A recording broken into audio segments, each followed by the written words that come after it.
Alors que le Hamas sort toujours des tunnels de Gaza et attaque les soldats de Tsahal, le président Trump annonce que la prochaine étape du plan de paix pour Gaza est imminente. La paix règne au Moyen-Orient, ce que beaucoup ignorent. 59 pays nous soutiennent fortement.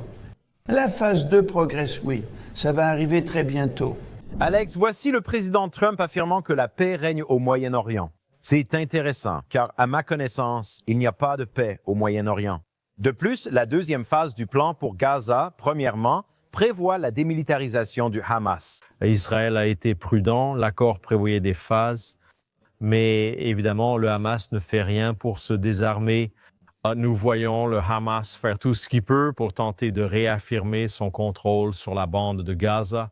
Et donc, je pense que le président essaye de montrer que les choses avancent. Trump veut dire, quand il parle du début de la phase 2, il s'agirait de la mise en place d'une sorte de ce que nous appelions une force internationale de stabilité, n'est-ce pas? La Turquie veut proposer des troupes pour faire partie de la force internationale de stabilisation. C'est une limite pour Israël.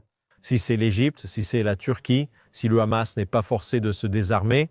Le premier ministre Al-Thani a affirmé cette semaine que Doha ne considère pas la situation actuelle comme un cessez-le-feu.